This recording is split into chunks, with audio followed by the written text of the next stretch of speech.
아버지 하나님 감사합니다. 오늘 또 샤밧을 맞아서 함께 예배할 수 있는 귀한 시간을 허락해 주심을 감사드립니다. 이 시간 성령님 함께 해주시고 또 지혜와 계시형을 저에게 부어주시고 주님의 뜻을 잘 분별하며 주님의 말씀대로 순종하며 살 수 있게 도와주시옵소서. 아버지 하나님 마지막 때에 저희가 주님의 충성된 일꾼으로 아버지 하나님 사명을 잘 감당할 수 있도록 축복해 주시고 아버지 하나님 또 이스라엘을 축복하고 유대 백성을 위로하는 아버지 하나님 저희 자신 될 수 있도록 인도하여 주시옵소서. 감사드립니다. 이 시간 가운데 함께 하시길 구하고 존귀하신 메시아 되신 예수 그리스도 예수님의 이름으로 기도합니다. 아멘. 네, 이번 주에는 이제 민수기 19장 1절부터 22장 1절까지입니다. 네, 이번 주 이제 파라샤의 그 제목은 이제 법령인데요. 법령인데 그래서 이제 율례, 법의 율례라고 19장 2절에 보시면 이제 나와 있죠. 19장부터 보시면, 그래서 19장부터 보시면 붉은 암송아지의 붉은 암송아지 제사와 관련한 내용이 나와 있습니다. 그래서 붉은 암송아지 제사를 이제 어떻게 하는가 나와 있고요. 붉은 암송아지의 죄를 가지고 어떻게 정결케 하는가 나와 있습니다. 영원한 율례니라 10절에 보시면 이 붉은 암송아지 제사와 관련해 가지고 영원한 율례이다라고 말씀하시고, 그다음에 이제 시체를 만진 사람을 어떻게 정결케 하는가 나와 있습니다. 나와 있고요. 그래서 19장은 정결함과 관련해 가지고 어떻게 정결케 하는가 제사법이죠. 그리고 이제 20장에 보시면 가데스에서 무리바 물 관련해 가지고요. 모세가 바위를 향해서 이제 선포를 해야 되는데 이제 바위를 어떻게 했습니까? 바위를 지팡이로 쳤습니다. 그래서 하나님께서 이 일로 인해서 모세가 가나안 땅에 들어가지 못하게 하셨다. 그리고 이제 에돔이 이스라엘이 에돔 땅으로 하여금 지나가지 못하게 한 내용이 있고요. 또 아론이 죽게 되고 또 21장에서 노뱀, 그죠? 노뱀 그 사건 나와 있습니다. 그리고 이제 요단 동편 땅을 지금은 요르단 땅이죠. 정복하는 이야기가 또 나와 있고요. 22장 1절까지 이번 주에 이제 파라샤 내용입니다. 그래서 이제 정결하게 되는 절차와 관련해 가지고 19장에 이제 나와 있는데요.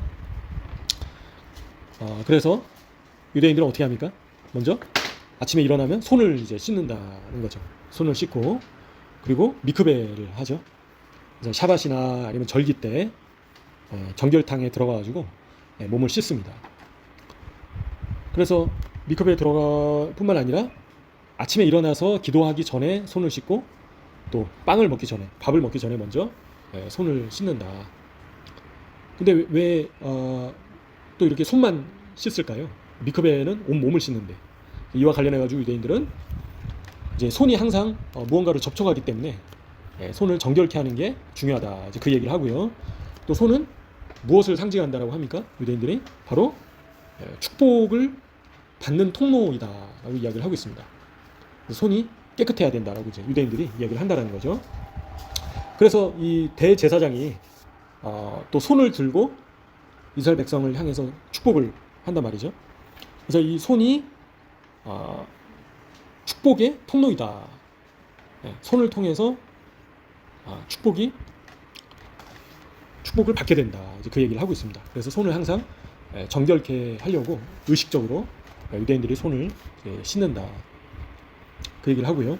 그리고 마찬가지로 미크베는 잘 아시는 것처럼 온 몸을 이제 물에 담그는데요. 바로 저희 자신이 거듭나는 것을 상징한다라고 이야기를 하고 있습니다. 유대인들은. 그래서 미크베에 들어갔다 나오는 것은 단순히 몸을 씻는 것 그 자체로 의미가 있는 것이 아니라 숨겨져 있는 의미가 바로 저희가 죽었다가 다시 태어나는 것처럼 거듭나는 것을, 부활하는 것을 상징한다라고 이야기를 하고 있습니다. 그래서 미크베에 들어간다라는 것은 마치 엄마 뱃속에 들어갔다가 다시 나오는 것을 상징한다라고 이야기를 하고 있죠. 그래서 미크베를 통해서 저희 자신이 죽었다가 다시 이제 옛사람은 죽고 새 사람으로 부활하게 되는 것을 상징하고 있구나 볼 수 있습니다. 그래서 이스라엘 백성들이 이제 홍해 바다를 건널 때에도 이스라엘 백성들이 민족적으로 미크베에 들어갔다 나온 것으로 이제 해석을 하고요. 그리고 가나안 땅에, 그렇죠? 거룩한 땅에 들어가기 전에 요단강을 건널 때에도 이스라엘 백성들이 미크베에 들어갔다 나온 것을 또 상징한다라고 그렇게 이야기를 하고 있습니다. 그래서 저희가 물과 피로 이제 거듭나야 되잖아요. 그죠? 예수님의 보혈로 또 물로. 그래서 저희가 죽었다가 다시 살아나는 것을 의미하고 상징한다라는 거죠. 그래서 옛사람은 죽었다. 그래서 저희의 이 육신은 목숨이 붙어 있지만 영적으로는 예수님을 만났을 때 어떻게 된 거라고요? 바로 마치 엄마 뱃속에 다시 들어갔다 나온 것처럼 옛사람은 죽었다가 다시 부활하게 된다. 다시 태어나게 됐다라는 거죠. 그래서 옛사람은 더 이상 관계가 없다라는 겁니다. 저희하고 새로 거듭나게 됐다라는 거죠. 그리고 나아가서는 이제 오늘 붉은 암송아지 제사를 통한 정결 의식이 또 있다는 거죠. 그래서 손을 씻고 미크베에 들어가서 몸을 씻고 그리고 붉은 암송아지 붉은 소를 통한 정결 의식을 하는 것을 통해서 정결케 되는 것을 이제 보여주고 계신다라는 겁니다. 그래서 성전 안에서 치러지는 희생 제사와는 다르다라는 거죠. 성전 바깥에서 진행한다라는 거예요. 어디서 합니까? 바로 감람산에서. 감람산에서 붉은 암송아지 제사를 이제 드렸다라는 거죠. 이스라엘이. 그래서 감람산에서 제사를 할 때 지성소가 보일 때까지 성전 문을 열어놓고 제사를 했다라는 겁니다. 그죠? 그래서 지성소 성전 안에 지성소가 보일 정도로 그 문을 다 활짝 열고 감람산에서 제사를 올려드렸다라는 겁니다. 그래서 이 붉은 암송아지 제사를 통해서 이제 유대인들이 이야기하는 것은 높은 수준으로 정결케 되기 위한 제가 필요하다. 그죠? 그래서 붉은 소 제사를 통해서 이스라엘이 높은 수준으로 정결하게 되기 위한 제를 얻기 위해서 이 제사를 드렸다라고 유대인들은 얘기를 하고 있습니다. 그렇죠? 근데 또 예수님께서 어디서 죽으셨죠? 바로 영문 밖에서, 성전 밖에서 누구를 위해서요? 저희를 위해서, 이스라엘과 온 인류를 위해서 저희를 정결케 하시려고, 저희를 거룩케 하시려고 제사의 제물로 드려지셨다라는 겁니다. 그래서 이 붉은 암송아지 제사도 결국에는 예수님의 완전한 속죄 제사를 또한 예표하고 있는 것이 아닌가 저희가 묵상할 수 있습니다. 그래서 영문 밖에서 죽으셨다라는 거죠.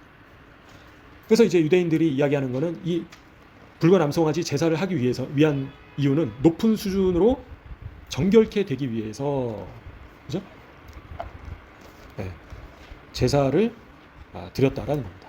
그래서 이 단순히 제단에서, 그죠? 번제단에서 드려지는 제사와 달리 감람산에서 드려졌다라는 겁니다. 근데 마찬가지로 성전이 지어지기 위해서는 이 제가 필요하다는 거예요. 이 제사가, 그죠? 그래서 유대인들이 제3성전을 짓기 위해서 이 붉은 암송아지를 준비하는 이유가, 그죠? 붉은 암송아지 제사를 준비하는 이유는 어떤 이유입니까? 성전을 착공하기 위해서, 그죠? 하나님의 집을 짓기 위해서, 하나님께서 머무실 거처를 마련하기 위해서 부정한 상태를 정결한 상태로 바꾸기 위해서 붉은 암송아지 제사를 드리기 위해서 그렇게 열심을 내고 있다, 준비를 하고 있다라는 거죠. 그래서 그렇게 붉은 암송아지를 이제 미국에서 공수를 해가지고 지금 실로에서 보관을 하고 있지 않습니까? 그렇게 하는 목적은 다른 것이 아니라 높은 수준의 정결함과 거룩함을 통해서 이제는 제3성전을, 하나님의 집을 짓기 위해서, 하나님께 나아가기 위해서 이걸 하고 있다라는 겁니다. 이스라엘 백성들이 전세기하고 뭐 전쟁을 치르려고 그런 목적으로 하는 게 아니라, 그죠? 하나님의 집을, 하나님의 거처를 마련하는 것이 인간의 존재 이유이다라고 이전에 말씀드렸습니다.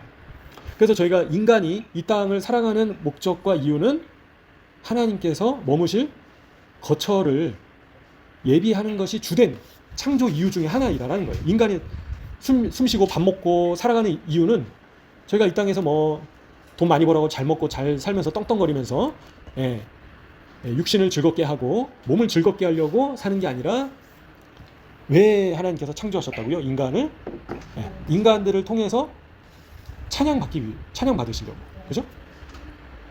하나님의 형상대로 인간을 만드셨다라는 겁니다. 그래서 저희는 이 물질 세상을 어떻게 바꿔야 된다고 했습니까? 유대인들이 이야기하는 것처럼 하나님께서 머무실 수 있는 거처로 바꿔가야 된다. 그죠? 그래서 공평과 정의가 이 땅 가운데 물처럼, 강물처럼 충만하게끔 해야 될 역할이 바로 모든 인간들의 사명이다라는 겁니다. 그러니까 목사님만 하고 뭐 크리스찬만 하고 그게 아니라는 거예요. 그죠? 숨이 붙어 있는 모든 인간들은 창조주 하나님을 마땅히 찬양해야 되고요. 그죠? 동물들과 모든 산과 바다와 식물들도 하나님의 위대하심을 찬양하고 있다라는 거예요. 지금 누가 반항하고 있죠? 바로 인간들이 반항하고 있다. 그래서 인간들의 대다수가 하나님의 집에 관심이 없다라는 거예요. 그죠? 하나님의 집을 마련하고 하나님께서 머무실 수 있는 거처를 예비하는 것에 대해서 관심이 없다라는 거죠. 근데 예수님께서 바로 머무실 공간이 또 어디입니까? 바로 저희 자신, 너희가 하나님의 성전인 것과, 그죠? 하나님의 영이 너희 안에 거하시는 것을 너희가 알지 못하느뇨. 저희 자신 바로 하나님의 전이다. 그리고 두세 사람이 내 이름으로 모인 곳에는 나도 그들 중에 있다. 그죠? 저희가 예수님의 이름으로 모인 장소에는 누가 계십니까? 예수님께서 함께 하신다는 거예요. 그죠? 예수님의 영께서, 성령님께서, 하나님께서 이 자리에 함께 하시고 계신다라는 겁니다. 그래서 하나님의 전을, 하나님의 거처를 저희가 만들어 가고 있는 것이다라는 겁니다. 그게 바로 교회이다라는 거죠. 그래서 예수님의 몸된 교회를 저희가 이뤄가고 있다라는 거예요. 그래서 가장 중요한 거는 뭡니까? 바로 그 가운데 이제 그곳을 거룩하게 해야 된다, 정결하게 해야 된다라는 겁니다. 그래서 예수님의 몸된 교회를 이루기 위해서, 몸된 성전을 이루기 위해서 붉은 암송아지 제사와 같은 제사를 누가 시작하셨습니까? 바로 예수님께서, 그죠? 영문 밖에서 죽으심으로 말미암아 단번에 저희로 하여금 거룩함을 이루게 하셨다. 높은 수준의 거룩함을, 하나님께 나아갈 수 있는 자격을 얻을 정도의 높은 수준의 거룩함을 저에게 이루어 주셨다라는 겁니다. 저희의 노력으로는 그게 할 수 없는 거예요. 그죠? 저희의 수준으로는, 저희의 영적인 상태로는 아버지 하나님께 나아갈 수가 없는 거예요. 죽어야 됩니다. 부정한 상태로 지성소에 들어가면 어떻게 됩니까? 죽는 거죠. 즉사. 그죠? 저희 안에 더러움과 죄와 부정함이 있기 때문에 지성소에 들어갈 수가 없는 거예요.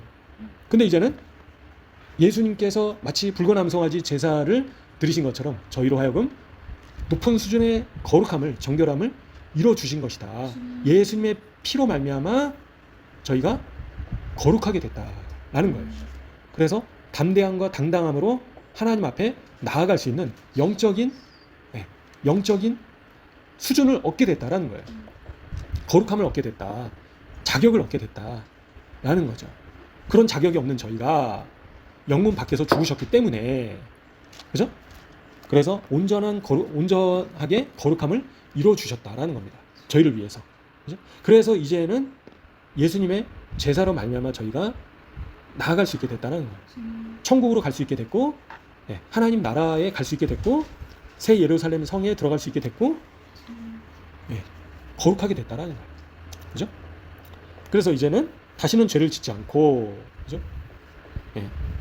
거룩하게 됐기 때문에, 그래서 날마다 죄를 자복하고, 그래서 십자가를 바라보면서 놋뱀을 바라본 자는, 장대에 매달린 놋뱀을 바라본 자들은 어떻게 됐습니까? 살았죠. 그죠? 그래서 저희가 죄로 말미암아 죽을 수밖에 없지만 이제는 십자가에 달리신 예수님을 바라볼 때 죽음에 이르지 않게 됐다라는 겁니다. 용서함 받게 됐다라는 거죠. 그래서 저희가 자격은 없지만, 저희가 뭐 잘한 것은 없지만, 장대에 매달리신 예수님을 바라봄으로 말미암아 죽지 않게 됐다라는 거죠. 그래서 저희가 부정한 상태에서 이제는 거룩한 상태로 바뀌게 됐다라는 겁니다. 그래서 우슬초를 가져다가 그 물을 찍어, 그죠? 정결하게 해라. 옷을 빨고 몸을 씻어라. 19장에 나와 있잖아요. 그래서 유대인들이 얘기하는 게 가장 인간이 부정해지는 원인 중에 하나가 시체를 접촉했을 때, 그죠? 시체는 뭘 상징합니까? 죽음을 나타내죠. 그래서 그 정도로 부정행하고 더러워졌을 때, 그래서 13절에 보시면요, 사람의 시체를 만지고 자신을 정결하게 하지 않는 자는 여호와 하나님의 성막을 더럽히는 자이다 라는 거예요. 그 사람은 어떻게 됩니까? 이스라엘에서 끊어지게 된다라는 겁니다. 그래서 저희가 부정하게 됐을 때, 죄로 말미암아 더러워졌을 때, 그 상태에서 여호와의 성막에 가서는 안 된다. 그런 자는 끊어지게 된다. 정결하게 하는 물을 그에게 뿌려라. 뿌리지 않으면 깨끗하게 되지 못한다. 부정함이 그대로 있게 된다 라는 거죠.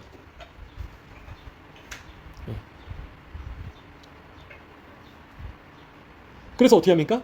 재를 가져다가 흐르는 물과 함께 그릇에 담고 정결한 자가 우슬초, 히솝을 가져다가 물을 찍어서 장막과 모든 기구와 사람들에게도 뿌려라. 그리고 뼈나 죽임당한 자나 시체나 무덤을 만진 자에게 뿌려라 라는 거죠. 그래서 셋째 날과 일곱째 날에 뿌리고 일곱째 날에 그 사람을 정결하게 해라. 그 사람은 어떻게 합니까? 자기 옷을 빨고 물로 몸을 씻어라. 그러면 저녁이면 정결하게 될 것이다. 자신을 정결하게 하지 않는 자는 여호와의 성소를 더럽히는 자이다. 회중 가운데에서 끊어지게 될 것이다.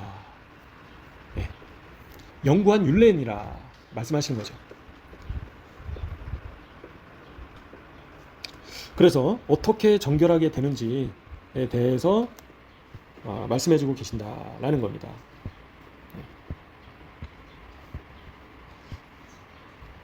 그래서 저희도 마찬가지다라는 거죠. 저희가 하나님의 전이다라는 거예요. 저희를 정결하게 해야 된다. 그래서 시체를 이제 만졌을 경우에 저희 자신을 정결하게 해야 된다는 거죠. 예수님의 보혈로 저희를 뿌려야 된다라는 겁니다. 그렇죠? 그 잿물을 가지고 부정한 자를 정결하게 했다라는 겁니다. 부정한 자를 정결하게 했다.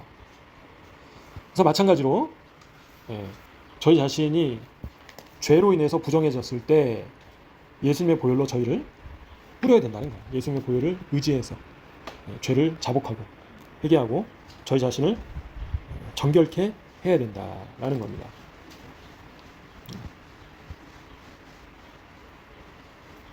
그래서 이 붉은 암송아지 이 제물이 필요하다라는 거죠. 여호와의 성전을 짓기 위해서도 이 제물이 필요하다라는 겁니다. 그래서 영적으로 부정한 상태이기 때문에, 육신적으로 부정한 상태이기 때문에 이런 상태에서는 성전을 지을 수가 없다라는 겁니다. 유대인들. 그래서 이 붉은 암송아지 재와 백향목 그리고 우슬초 그리고 붉은 실, 붉은 양털 실을 사용해서 정결하게 한다. 그죠? 붉은 양털 실은 또 예수님의 보혈을 상징하는 것이 아닌가 충분히 묵상할 수 있습니다. 그래서 이 붉은 실은 양털로 만들었을 것이다. 이제 유대인들은 이야기를 하고 있습니다. 그래서 이제 통곡의 가시면 붉은 실을 내주는 그 또 유대인이 있거든요. 랍비가. 그래서 부정한 자를 정결케 하는 의식에서 이제 그게 나온 것이 아닌가. 그래서 어린 양으로 오신 예수님의 보혈로 말미암아 저희가 정결하게 된다라는 거죠. 정결하게.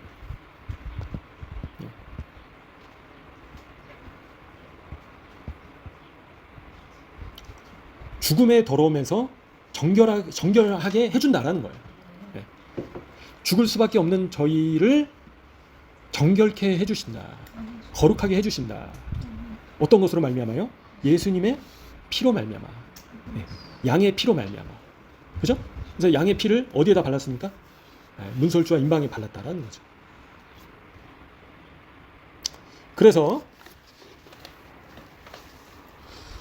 유대인들은요, 이 붉은 암송아지를 9마리를 총 준비를 했었다라고 합니다. 역사적으로. 그래서 이때 민수기 이때부터 해가지고 2차 성전이 파괴되기 전까지 9마리의 붉은 암송아지 제사가 드려졌다라고 유대인들이 이야기를 하고 있습니다. 그래서 첫 번째 암송아지는 모세가, 두 번째 암송아지는 에스라, 그리고 성전이 에스라 이후로는 7마리가 준비됐다. 그리고 이제 유대인들은요, 10번째 암송아지를 기다리고 있는데요, 이걸 누가 준비한다라고 보고 있냐면 바로 메시아가 준비할 것이다. 그래서 메시아를 기다리고 있다는 거죠. 메시아가 마지막 붉은 암송아지를 준비할 것이다. 이제 그렇게 참고적으로 이야기를 하고 있습니다. 그래서 유대인들은요, 이 붉은 암송아지 제사를 통해서 정결한 자가 부정한 자로 하여금 깨끗하게 했다라는 거예요. 그죠? 18절에 보시면요, 정결한 자가 우슬초를 가져다가 뿌렸다라는 거예요. 그래서 이제 유대인들은 다른 지체가, 이웃이 부정하게 됐다라면, 부패했다라면 주저하지 말고 개입해서 그 사람으로 하여금 회복시켜야 된다. 그래서 저희 자신이 할 수 있는 모든 것을 해서 그 사람이 정결하게 될 수 있도록 최대한의 힘을 써야 된다. 이제 그걸 강조하고 있습니다. 그래서 동료 유대인들이 정결하게 되도록 성막 구역을 떠나서 부정해질 각오를 하면서까지 부정해진 유대인을 정결케 할 책임이 있었다라고 이야기를 하고 있습니다. 그래서 제사장들이 개인적인 이익을 초월하려는 의지가 있을 때 거룩함을 이끌어내고 정화를 가져왔다. 이제 그걸 강조하고 있습니다. 그래서 다른 사람이 정결함과 순수함과 거룩함의 영역으로 다시 들어갈 수 있도록 기꺼이 도와야 된다. 그죠? 그래서 넘어져 있는 자를 그냥 지나쳐서는 안 된다는 거예요. 일으켜 세워야 된다라는 거죠. 그래서 하나님을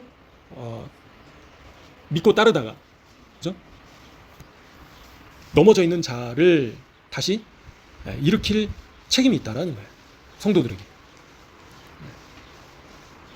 그게 이제 공동체에 헌신하는 과정이다라는 겁니다. 헌신하는 과정이다.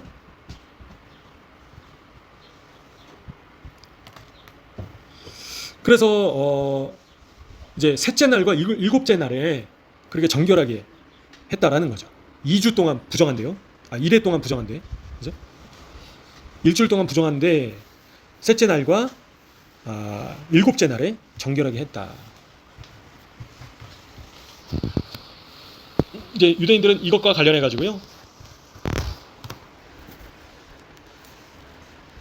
이 죽음의 더러움과 관련해 가지고 삶의 영적인 차원에 대한 무감각, 영적인 것에서 무감각해진 상태를 이제로 해석을 또 하고 있습니다. 그죠? 그래서 영적인 그 차원의 영적인 것에 대해서 관심이 없는 상태, 그죠? 이제 그런 상태가 죽음의 더러움의 상태이다. 그렇게 표현을 하고 있습니다.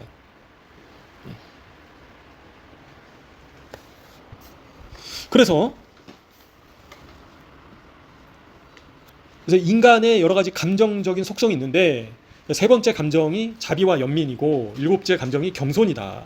이제 그렇게 해석을 하고 있는데요. 자비와 연민이 없는 상태, 그죠? 겸손이 없는 상태, 그런 상태가 죽음의 더러운 상태이다. 표현을 하는 거예요. 재밌죠? 그래서 교만한 상태가 영적으로 더러운 상태이다. 죽음과 같은 더러운 상태이다.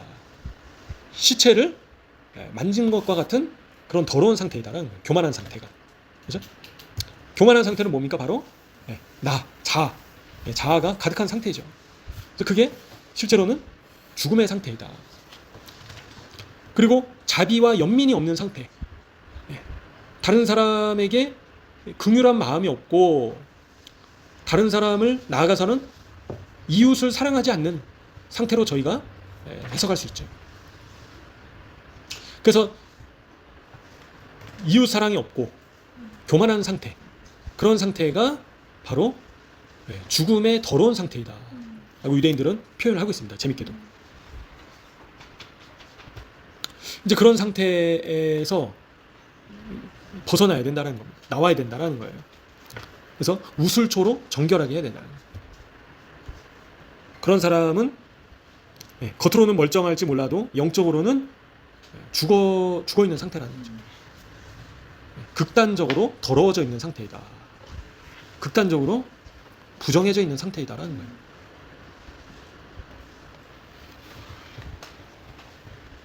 그래서 저희가 막 적극적으로 막 술 마시고 담배 피고, 그죠? 노름에 빠져 있고 다른 사람 사기치고 그 눈에 보이는 적극적인 그런 죄의 상태뿐만 아니라 그 전에 그런 상태로 가기 전에는 먼저, 그죠? 이웃에 대한 자비와 연민이 없는 상태, 이웃에 대한 긍휼함이 없는 상태, 나 중심의 나만 아는 상태, 교만한 상태, 그죠? 나만을 위한 상태, 나 중심의 상태, 그런 상태가 바로 영적 시체를 만진 것과 같은 상태이다. 그래서 극단적으로 가장 부정해져 있는 상태이다 라고 표현을 하고 있습니다. 그래서 이웃에 대한 사랑이 없을 때 저희가 다른 사람을 험담하고, 그죠? 비난하고 욕하게 된다라는 거죠. 그래서 그런 죄는 칼로 찔러 죽이는 죄보다 더 큰 죄이다. 유대인들이 이야기하는 겁니다. 그래서 저희가 이런 상태에서 벗어나야 된다. 그래서 벗어나기 위해서는 예수님의 보혈의 능력으로 저희 자신을 정결하게 하고 다시 회복돼야 된다라는 거죠. 정결케 돼야 된다라는 겁니다.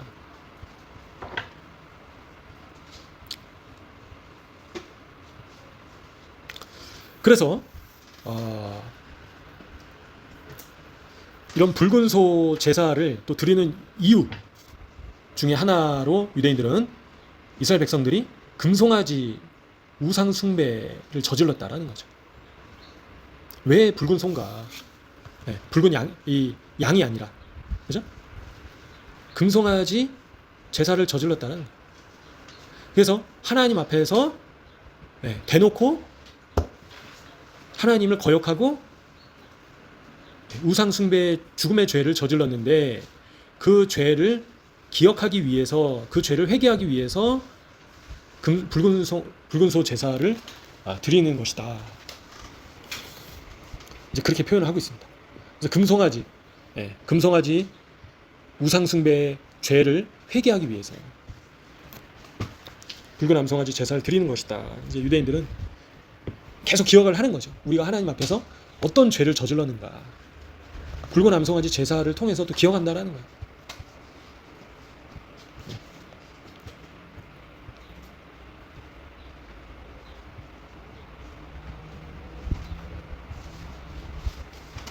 그죠? 그래서 지금 이 시대에도 그래서 이스라엘 백성들이 이스라엘로 정결케 하려고, 거룩하게 하려고 또 하나님의 전을, 하나님께서 머무실 거처를 마련하기 위해서 붉은 암송아지 제사를 준비하는 것이다. 사람만 정결하게 하는 것이 아니라 사물, 그죠? 모든 기구, 장막까지도 정결하게 했다라는 겁니다. 그죠? 그 땅을 정결하게 했다라는 거예요. 그래서 하나님께서 머무실 장소가 더럽혀졌다라면 그 땅을 정결케 하기 위해서 불건함 성화제 제사가 필요했다라는 겁니다. 그래서 이 땅을 정결케 하기 위해서 예수님의 보혈을 뿌려야 된다라는 겁니다. 그래서 예수님의 보혈로 말미암아 이 땅이 정결해질 수 있다라는 거예요. 그래서 이 땅에서 저질러졌던 모든 살인죄, 그죠? 우상 숭배의 죄, 하나님을 거역한 죄, 말씀을 불순종한 죄, 그죠? 동성애의 죄, 모든 종류의 죄악들로 말미암아 더럽혀진 땅이, 그죠? 저희 자신이 예수님의 보혈로 말미암아 정결하게 될 수 있다라는 겁니다. 그 땅을 정결케 한다라는 거죠. 그래서 예수님의 보혈이 반드시 필요하다라는 겁니다. 이 물질 세상이 타락한 물질 세상을 정결케 하시려고 하나님께서 이 지구를 어떻게 하셨습니까? 물로 덮으셨죠. 물로. 그래서 이 지구를 노아의 홍수를 통해서 물로 미크베 하셨다라는 겁니다. 정결케 하셨다라는 거죠. 물로 덮으셨다. 그리고 나아가서는 이제는 예수님의 보혈로 이 땅을 뿌려야 된다라는 겁니다. 이 땅을 정결케 해야 된다라는 거예요. 그래서 인간들과 모든 사물들까지도 예수님의 보혈이 뿌려져야 된다라는 겁니다. 예수님의 보혈이 뿌려질 때 다시 정결하게 된다라는 겁니다. 그죠? 그리고 하나님의 전을 세울 수 있다라는 거예요. 그 땅에. 그죠? 하나님을 예배하는 공간이 마련될 수 있다라는 겁니다.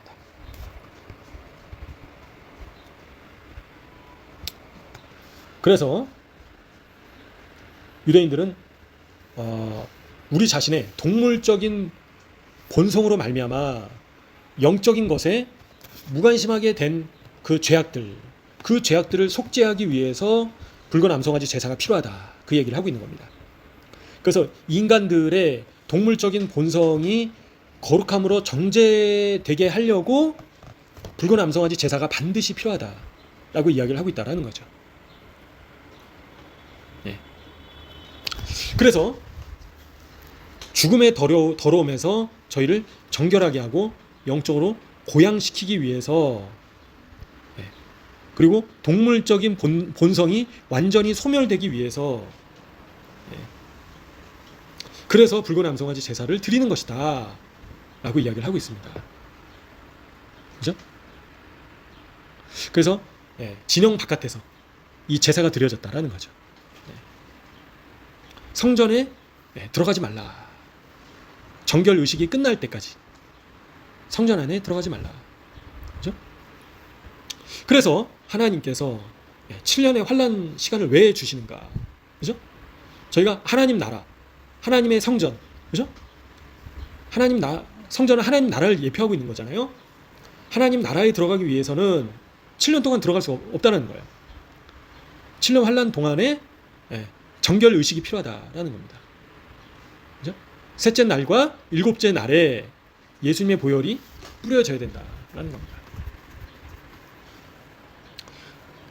정결하게 된 이후에 7년 동안 정결하게 된 이후에 하나님 나라의 천년왕국에 들어갈 수 있게 된다라는 거죠. 새 예루살렘 성에 들어갈 수 있게 된다라는 거예요. 정결 의식이 끝난 이후에 가능하다라는 겁니다.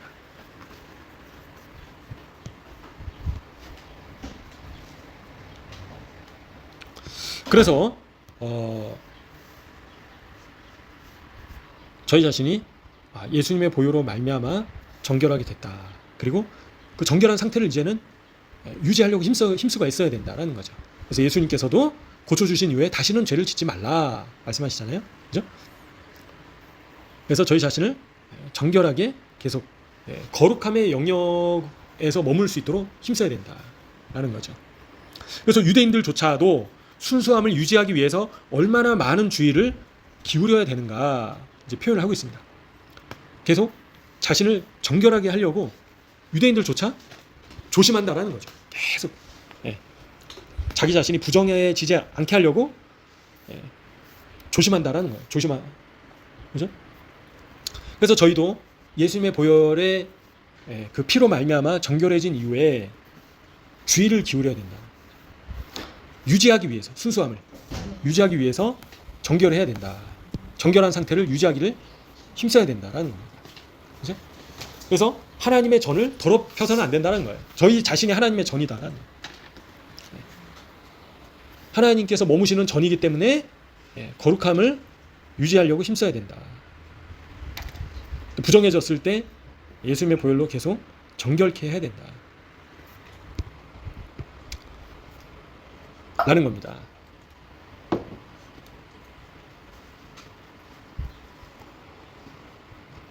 그래서 그리고 또 유대인들이 붉은 암송아지 속죄와 같이 나아가서 의인의 죽음도 속죄를 이루게 된다 표현을 하고 있습니다. 그죠? 의인의 죽음도 속죄를 이룬다. 이제 미리암의 죽음과 관련해 가지고요. 이제 그 얘기를 하고 있다라는 거죠. 그래서 의인이 죽을 때 속죄가 이루어진다. 이제 그런 표현을 하는데요. 그래서 예수님께서 죽으심으로 말미암아 속죄가 이루어지게 됐다라는 거죠. 그래서 순교자가 많이 나온 지역에 어떤 일이 일어나죠? 부흥이 터진다라는 겁니다. 그래서 영적으로 그 의인의 죽음이 그 땅에 부흥을 가져온다라는 거죠. 속죄가 이루어지고 부흥이 일어난다는 겁니다. 그래서 지금 이란에서 많은 목회자와 성도들이 또 순교당했는데요. 그래서 많은 이란 또 국민들 중에 이슬람을 버리고 놀라운 또 그곳에 부흥이 있는 것을 소식을 듣게 됩니다. 그래서 이 붉은 암송아지 제사와 관련해 가지고 유대인들이 이런 이야기들을 하고 있다는 것을 참고적으로 말씀드리겠습니다.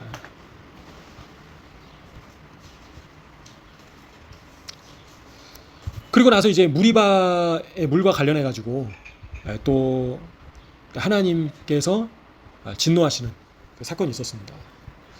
그래서 말로 선포를 했어야 되는데, 그죠?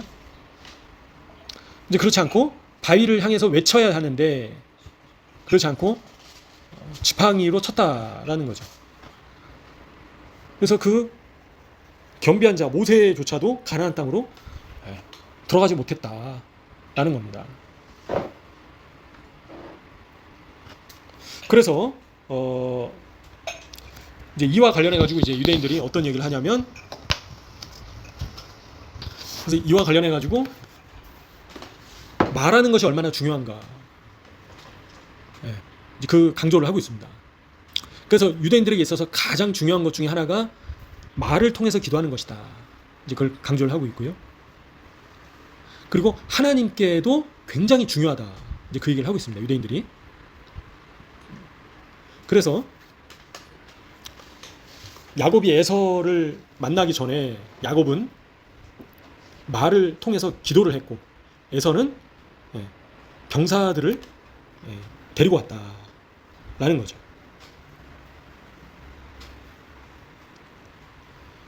그래서 하나님께서는 손이 아니라 말을 통해서 기도하기를 원하신다. 그걸 이야기를 하고 있습니다. 그래서 모세는 화평케 하는 자잖아요. 그죠? 화평케 하기 위해서 막대기가 아니라 말을 통해서 가능하다라는 겁니다. 그래서 유대인들은요, 손을 통한 일보다도 목소리를 통한 기도가 훨씬 더 강력하다.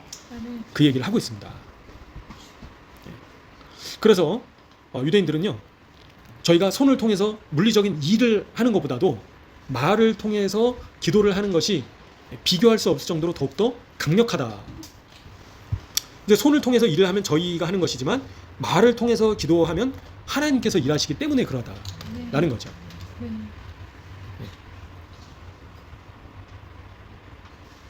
그래서 인간이 행할 수 있는 것은 세 가지 단계가 있는데, 첫 번째는 생각하는 거, 그죠? 두 번째는 말하는 거, 그리고 세 번째는 일하는 거. 세 단계인데 생각하는 것과 말하는 것은 제한이 없다라는 거, 무제한이다라는 거죠. 그죠? 믿음의 영역이다라는 겁니다. 근데 이제 손으로 만드는 것은 물리적인 것과 시간적인 제한이 있다라는 거죠. 무제한적이지 않다라는 거예요. 그래서 내가 일하기 전에, 그죠? 기도를 통해서 하나님께서 일하시도록. 그래서 생각과 말의 영역에는 제한이 없기 때문에, 무제한이기 때문에 더 능력이 있다라는 겁니다. 더욱더 강력하다.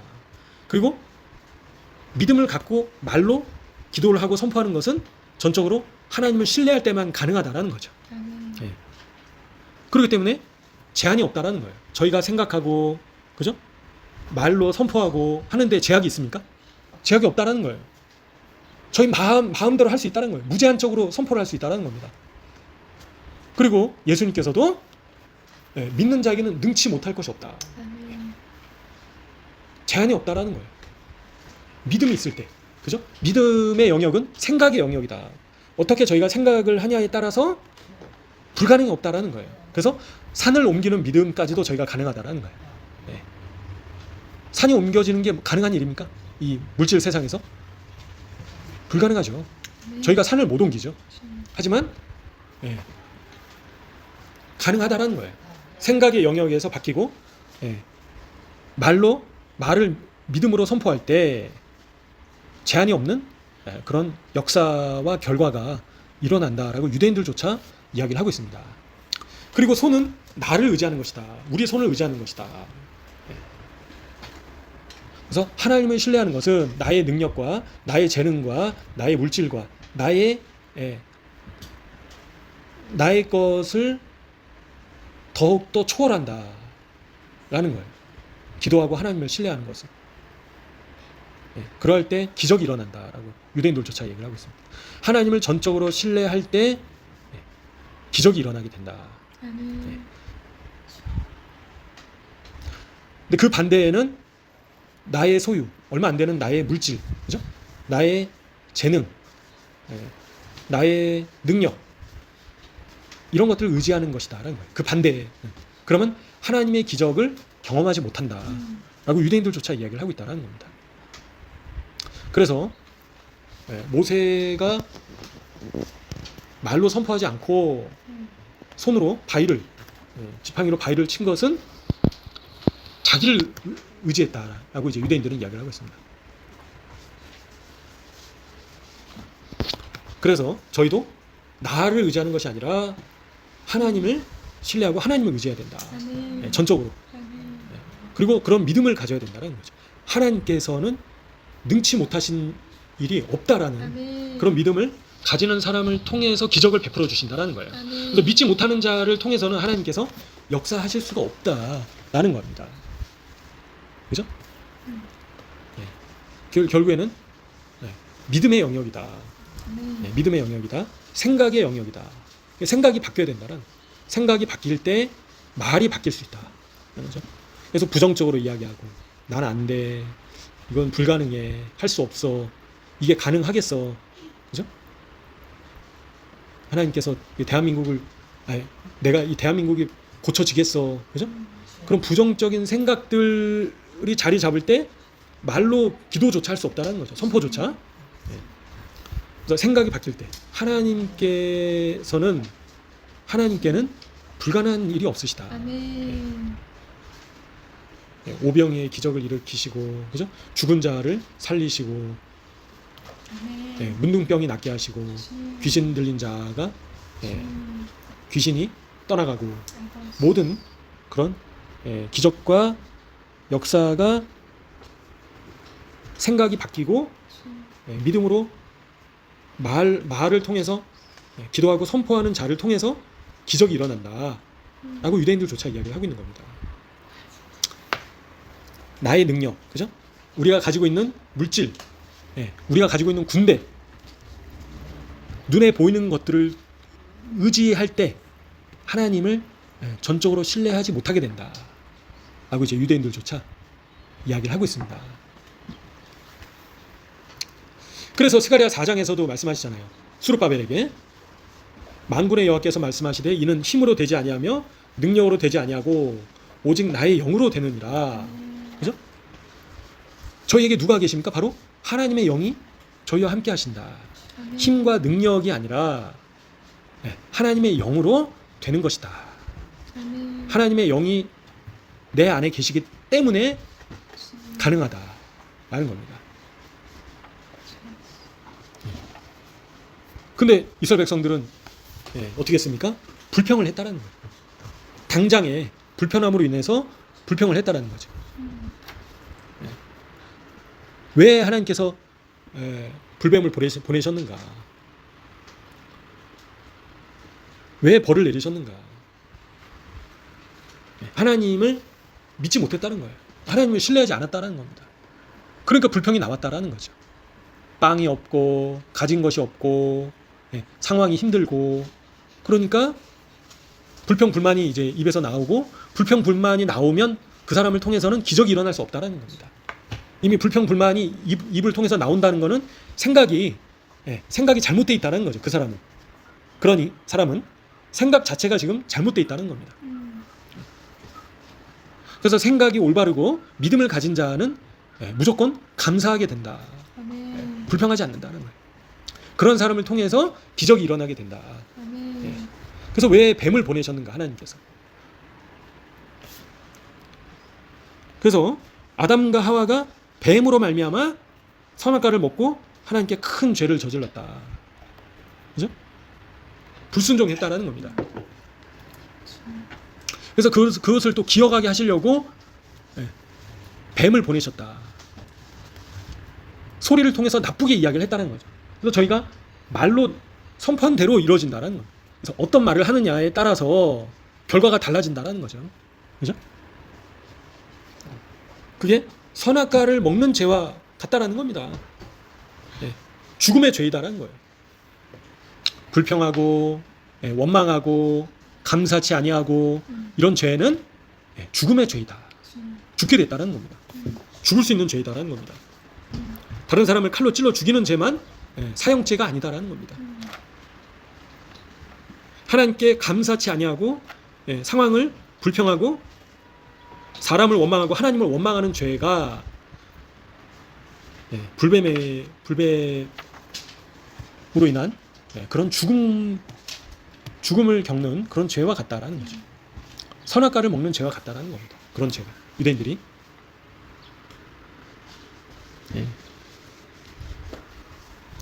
근데 결국에는 놋뱀을 통해서 낫게 하셨다는 거죠. 그죠? 놋뱀은 바로 메시아를 예표하고 있는 것이다. 인 겁니다. 그래서 놋뱀을 바라본다는 건 하늘을 향해서 바라보는 것이다. 그렇게 표현을 하고요. 유대인들조차 뱀은 땅 아래를 상징한다라고 얘기를 하고 있습니다. 뱀 자체가 땅을 기어다니잖아요. 뱀이. 그죠? 그래서 물질을 바라보는 거고 이 세상에 있는 것을 본다는 것이다. 아래를 본다는 것이다. 그렇게 표현을 하고 있습니다. 그래서 저희는 눈에 보이는 물질을 바라볼 것인가, 물질 세상을 바라볼 것인가, 아니면 하늘을 바라볼 것인가 정해야 된다는 거죠. 하늘을 바라본다는 것은 곧 하나님을 바라본다라는 것이다. 그렇게 표현하는 거죠. 유대인들조차. 그래서 하나님을 바라본다라는 것은 하나님을 신뢰한다는 것이다. 그렇게 표현하고 있고요. 유대인들이. 그 좋은 상황에서는 하나님을 신뢰한다라는 거예요. 근데 친구도 없고 나를 도와주는 친구도 없고 물질도 없고 재정도 없고 어려운 상황에서도 하나님을 바라볼 것인가, 하늘을 바라볼 것인가, 하나님을 신뢰하고 하나님을 향해서 눈을 둘 것인가, 이제 그렇게 표현을 하고 있습니다. 그래서 골로새서 3장에서도 보시면요, 그러므로 너희가 그리스도와 함께 다시 살리심을 받았으면 위의 것을 찾으라. 거기는 그리스도께서 하나님 우편에 앉아 계시느니라. 그죠? 그리고 2절에서도 위의 것을 생각하고 땅의 것을 생각하지 말라. 네. 그렇게 이야기를 하고 있습니다. 그래서 저희도 위의 것을 찾아야 된다. 그죠? 위의 것을 생각해야 된다. 하늘에 속한 것을 찾고 하늘에 속한 것을 생각해야 된다. 그죠? 땅의 것을 생각하지 말아라. 뭐 먹고 살지, 어떻게 먹고 살지, 이 땅에 속해 있는 것들, 어떤 집에서 살지, 어떤 차를 살지, 그죠? 어떻게 재물을 더 많이 쌓을지, 어떻게 나를 더 유명하게 만들지, 내가 더 어떻게 높아지게 할지, 다 이런 것들이 땅의 것을 생각하는 것이다. 하늘에 속한 것을 생각해야 된다 라는 겁니다.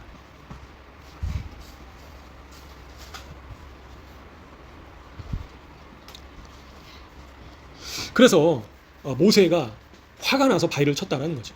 이스라엘 백성들에게 화가 나가지고 반역하는 이스라엘 백성들에게 화가 났다라는 거죠.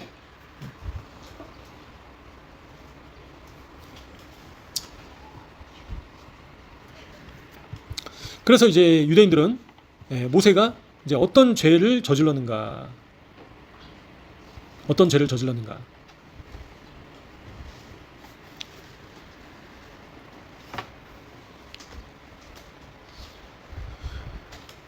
그래서 이제 유대인들은요, 모세의 죄가 불순종과 분노가 아니라 모세의 죄가 믿음의 부족과 관련이 있다, 그렇게 표현하고 있습니다. 유대인들은. 그래서 물이 나오는 그 기적을 전적으로 하나님께 돌렸어야 되는데, 우리가 너희를 위해 이 반석에서 물을 내주랴라고 말한 데 죄가 있다라고 표현을 하고 있습니다. 그죠? 그래서 내가 너희를 위해서 반석에서 물을 내주랴.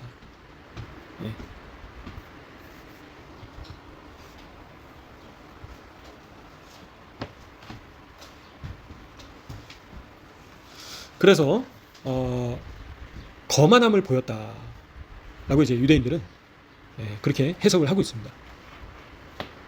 거만함을 보이고 거친 말을 했다. 그래서 약속의 땅에 들어가지 못하게 됐다.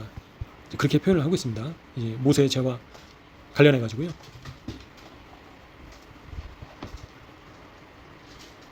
이게 중대한 실수였다라는 거죠. 중대한 실수였다.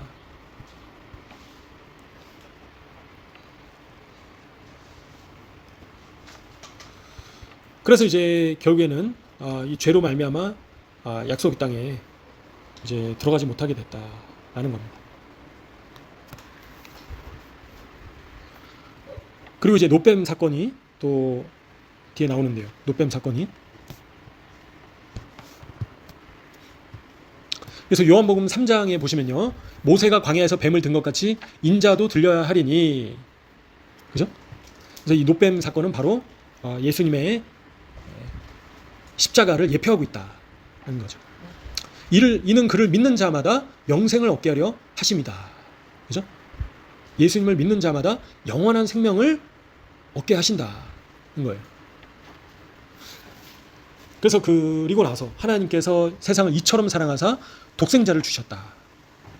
그를 믿는 자마다 멸망하지 않고 영생을 얻게 하시려고 그 아들을 세상에 보내주셨다.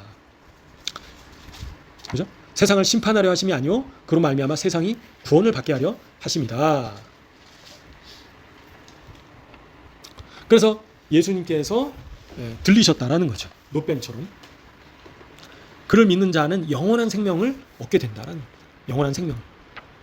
죽음에서 건져냄을 받게 된다라는 거예요. 불평하고 반역했던 그런 죽음의 죄로부터 구원을 받게 된다. 그죠? 영원한 생명을 얻게 된다. 라는 겁니다.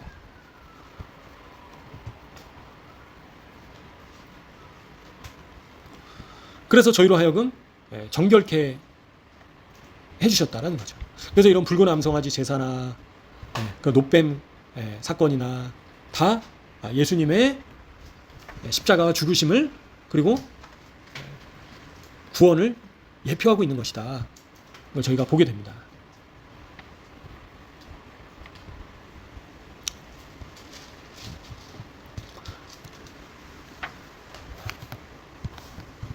그래서 저희로 하여금 인간들로 하여금 정결케 하시려고 이런 것들을 이제 저희에게 주셨다라는 거죠. 그래서 하나님의 놀라우신 사랑과 축복의 과정이다, 여정이다. 이런 걸 저희가 보게 됩니다. 하나님께서 저희를 사랑하시기 때문에, 그죠? 저희를 구원하시려고 이런 것들을 다 보여주셨다라는, 예비하셨다라는 겁니다. 저희를 살려주시려고, 그죠? 그래서 죽을 수밖에 없는 저희를 건져주시려고 이런 모든 것들을 예비하시고 저희에게 보여주신 것이다. 그래서 저희가 감사할 수밖에 없다라는 겁니다. 상황이나 환경이나 이런 걸 떠나서 죽음을 만진, 그죠? 죽을 수밖에 없는 그렇게 부정한 상태의 저희로 하여금 정결케 해주셨다, 깨끗게 해주셨다, 다시 살려주셨다라는 겁니다. 그죠? 불평하고 반역하고 이웃을 사랑하지 않고 교만하고, 그죠? 이런 모든 죽을 수밖에 없는 죄악들에서 저희로 하여금 예수님의 보혈의 능력으로 말미암아, 십자가의 능력으로 말미암아 저희를 거룩하게 해주시고 정결하게 해주시고 구원해 주셨다라는 겁니다. 그렇기 때문에 저희는 다시 더러워지지 않도록 유대인들이 이야기하는 것처럼 극도로 주의해야 된다. 그죠? 그래서 저희를 더럽히는 것으로부터 저희를 멀리해야 된다는 거죠. 그래서 거룩함을 성령님께서 근심하지 않으시도록, 그죠? 성령님께서 소멸되지 않으시도록 주의하고 거룩한 상태를 유지하기를 힘써야 된다라는 겁니다. 그래서 항상 찬미의 제사를 하나님께 올려드려야 되고, 그죠? 이웃 사랑이 곧 제사이다라고 표현하고 계십니다. 이웃 사랑이 곧 제사이다라고 말씀하시는 거예요, 하나님께서. 그죠? 그래서 히브리서 13장에서도 그러므로 우리는 예수로 말미암아 항상 찬송의 제사를 하나님께 드리자. 이는 그 이름을 증언하는 입술의 열매니라. 그래서 저희는 입술을 통해서 어떤 열매를 맺을 것인가? 이스라엘 백성들처럼 불평하고 반역하고, 그죠? 또 이웃을 저주하고 그런 열매를 맺을 것인가? 아니면 찬미의 제사를 올려드릴 것인가? 아름다운 찬송을, 그죠? 저희는 하나님을 찬송하기 위해서 지음 받았다는 거예요. 저희의 존재 목적이 그렇다라는 겁니다. 인간이 살아가는, 숨이 붙어 있는 이유가 그 이유이다라는 거예요. 딱 한 가지 꼽으라면, 인간이 왜 사는가? 사람은 왜 사는가? 그죠? 하나님을 찬양하기 위해서. 히브리서 13장에서도 오직 선을 행함과 서로 나누어 주기를 잊지 말라. 하나님은 이 같은 제사를 기뻐하시느니라. 그죠? 선을 행하고, 그리고 나누어 주고, 섬기고, 베푸는, 이게 바로 제사이다라는 거예요. 이 같은 제사를 기뻐하신다. 말씀과 기도와, 그죠? 찬양과 나아가서는 이웃사랑, 선을 행하고 섬기는 것, 베푸는 것, 그게 바로 하나님께서 기뻐 받으시는 제사이다 라고 말씀하시는 거예요. 말씀을 통해서 저에게 가르쳐 주십니다. 그게 바로 인간의 창조 목적이다 라는 거죠. 그래서 제사를 드리기 위해서는 저희가 부정한 상태로 해서는 안 된다는 거예요. 정결한 상태로 하나님께서 기뻐 받으실 만한 제사를, 그죠? 과부와 고아와 가난한 자를 돌아보고 섬기는 것, 그게 바로 제사이다. 하나님께 그게 바로 예배를 올려드리는 방법이다라는 겁니다. 저희가 모여서 말씀을 같이 묵상하고 찬양하고 이것만이 예배가 아니다라는 거예요. 예배가 곧 제사인데요. 제사는 곧 선을 행하고 나누어 주는 것, 이게 바로 하나님께서 기뻐하시는 제사이다.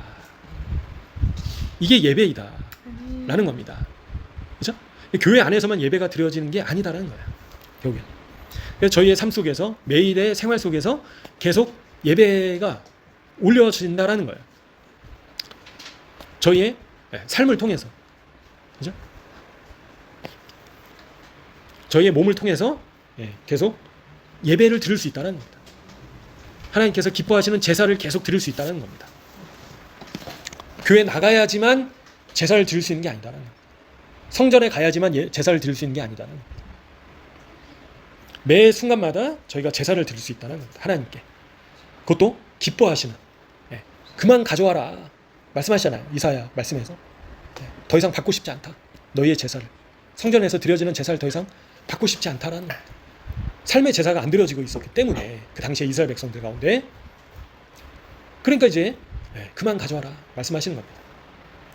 그래서 과부와 고아와 가난한 자와 이웃을 사랑하고 섬기고 선을 행하고 나누는 것, 그게 하나님께서는 기대하시고 저희에게 원하시고 기뻐 받으시는 예배이다 인 겁니다. 그래서 일주일에 한 번 교회 나가서 예배당에 앉아 있는 것만이 예배가 아니다. 근데 주중의 삶은 전혀 죄된 삶을 살고 그렇게 일주일에 한 번 교회 나가면 하나님께서 받고 싶지 않다라고 하시는 거예요. 이사야 말씀에도 나와 있잖아요. 그죠? 그래서 하나님께서 기뻐하시는 제사를 올려드려야 된다. 그게 바로 하나님께서 영광 받으시는 예배이다 인 겁니다. 그래서 삶에서 예배가 드려지지 않으면 저희의 입술과 저희의 행동을 통해서 온전히 제사가 하나님께서 기뻐 받으시는 제사가 드려지지 않으면 안 된다는 겁니다. 같이 가야 된다는. 그래서 오늘 이런 말씀들을 통해서 주님 또 저희를 변화시켜 주십시오. 나 중심에 나만을 생각하고 나만을 위하는 그런 죄가 시체를 만지는 죄와 같다라고 유대인들은 표현하고 있습니다. 그래서 이런 죽음의 죄로부터 벗어나게 해주십시오. 예수님의 보혈로 정결케 해주십시오. 다른 사람을 향해서 자비와 긍휼과 인애가 없는 그런 죽음의 죄로부터 벗어나게 해주십시오. 유대인들은 그게 바로 시체를 만진 죄와 같다라고 표현하는 겁니다. 다른 사람에게 자비를 베풀지 않고 야박하게 행하고 매정하게 행하고 그거는 시체를 만지는 죄와 같다라고 표현하는 겁니다. 그래서 용서하고, 그래서 예수님께서 7번에 70번까지도 용서해라, 자비를 베풀어라, 기회를 또 줘라, 불쌍히 여겨라, 설령 잘못했다 하더라도 다시 용서해주고 받아줘라 이야기를 하시는 겁니다.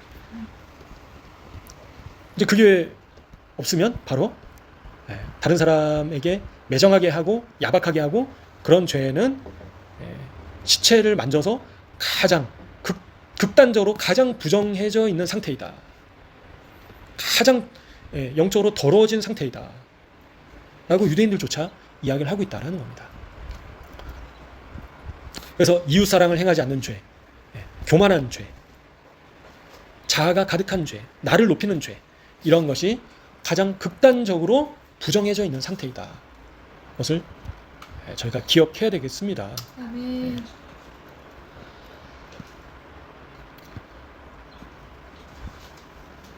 그런 상태에서는 하나님의 나라에 들어갈 수가 없다.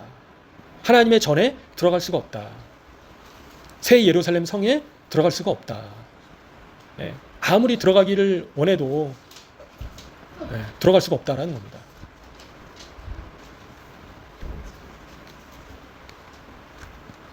그래서 저희는 순수함과 거룩함의 영역을 잘 지키고 주의를 기울여서 유지해야 된다. 유대인들조차 순수함을 유지해야 된다. 퓨어한 상태를. 그죠? 물이 더러워지면 마실 수가 없잖아요. 마찬가지로 저희도 더러워지지 않도록 계속 더러운 것들이 물에 들어오지 않도록 영적인 영역에서 그런 순수한 상태, 퓨어한 상태가 계속 유지되도록 힘써야 된다. 다른 사람을 향해서 계속 연민을 가져야 된다. 불쌍한 마음을 가져야 된다. 상대방을 향해서. 그리고 겸손해야 된다. 겸손해야 된다. 나를 낮춰야 된다. 나를 다른 사람보다 낮게 여겨야 된다. 나 자신을. 다른 사람을 더 훌륭하게 여기고 다른 사람을 더 높게 여겨야 된다. 그게 바로 예, 시체를 죽음의 시체를 만지지 않는 것이다. 그래서 이런 말씀들을 기억하시면서요, 저희가 기도하시면서 주님 앞에 나가시면 좋겠습니다. 주님, 저희를 고쳐주십시오. 변화시켜 주십시오.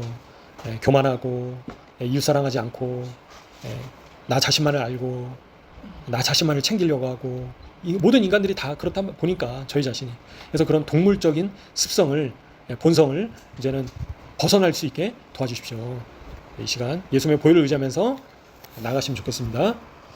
주여 아버지 도와주십시오. 주님.